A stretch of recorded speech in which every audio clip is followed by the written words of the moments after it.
Welcome to the deep dive.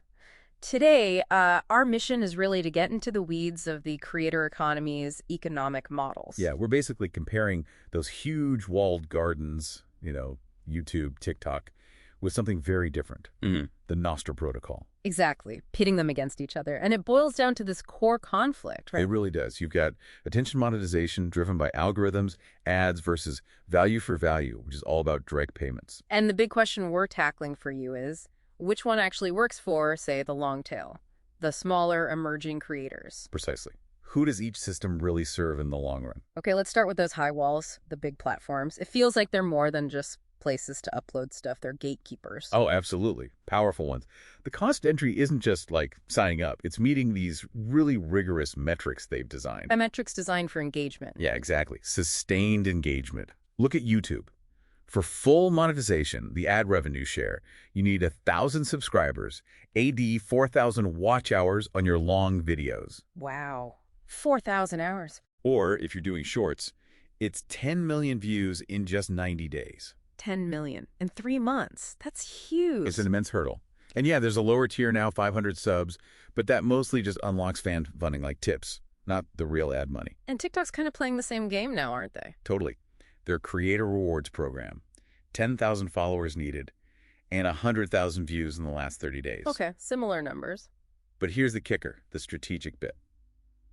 Those videos now have to be at least 1 minute long. Ah, so longer content, less of the super short viral stuff. Right. It's a clear push towards, well, what people are calling YouTubeification, making content more predictable, maybe safer for advertisers. So let's say I'm a creator. Maybe I cover, I don't know, niche historical topics or advanced coding.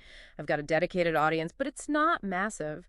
What does this structure mean for me, realistically? It means that the billions they pay out YouTube boasted over $100 billion in 4 years. Huge number. But that money is incredibly concentrated.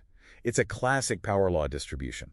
A tiny fraction at the top gets almost everything. Like the Spotify example. Exactly like Spotify. Oh. Millions of artists, but only, 66,000 made over $10,000 last year? A minuscule percentage. So the algorithm is basically an economic kingmaker. It absolutely is. It systematically sends the revenue upwards. The system just isn't built for specialized creators focused on depth over, broad viral appeal. Okay, so if that system is almost mathematically stacked against the, let's call it the creator middle class, Right. where's the alternative? That takes us to Nostr. What's the fundamental difference there? Architecture-wise. The core difference is sovereignty. Simple as that. Nostr is an open protocol, not a closed platform. Yeah. Meaning your identity isn't a username tied to a company server. It's a cryptographic key pair, public and private keys that you own and control. Think of it like owning the deed to your digital identity. Right, so it's portable, not locked in. Exactly. And content. It's handled by simple servers called relays. They just store and forward stuff. If one relay blocks you or goes down, You just point your key somewhere else. you got it. Yeah. Connect to other relays. Yeah. Your identity, your followers who know your public key, your content, it all persists. That redundancy is key to its censorship resistance. Okay, that makes sense. But the crucial part, monetization. How does that work without the ads, without the platform taking a cut? Right. It's direct.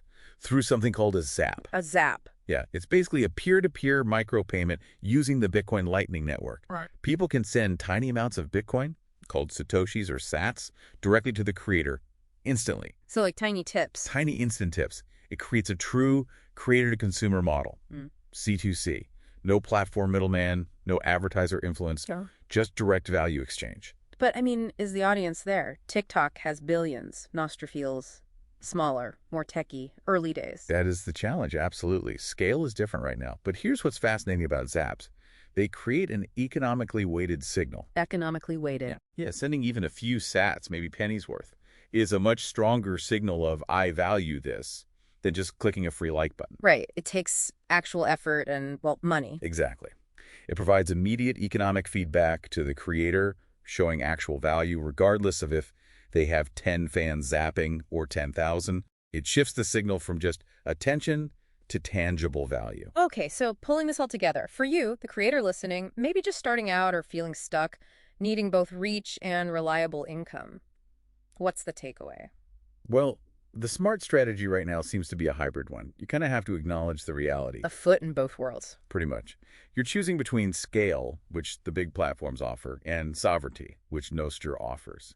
So the path looks kind of bifurcated. Okay, break that down. Step 1. Use the centralized giants, TikTok, YouTube Shorts, whatever fits for your top-of-funnel discovery. Getting eyes on your stuff, building that initial audience, that's where the sheer numbers are. Find your people there. And then step 2. You funnel your true fans, the really dedicated ones, over to your sovereign home base on Nostr. For community and the direct money. Exactly. For deeper community, interaction without algorithmic interference, and that direct monetization through zaps, it builds long-term economic stability, and you actually own your audience relationship. No platform can just change the rules and tank your income overnight. Right, avoiding the platform risk. Okay, final thought then. No stray. It does have this usability hurdle, right? Managing private keys isn't exactly user-friendly for everyone yet. That's the big if, yeah. It can be complex. So here's the provocative question for you to ponder. If developers manage to crack that nut, if they can abstract away the key management complexity, make it feel seamless, could this direct sovereign payment model become just, well, irresistible? Especially for that huge middle class of creators currently shut out by the big algorithms. That's the million-dollar question, isn't it? If they nail the user experience, things could change very, very quickly. It's definitely the space to watch.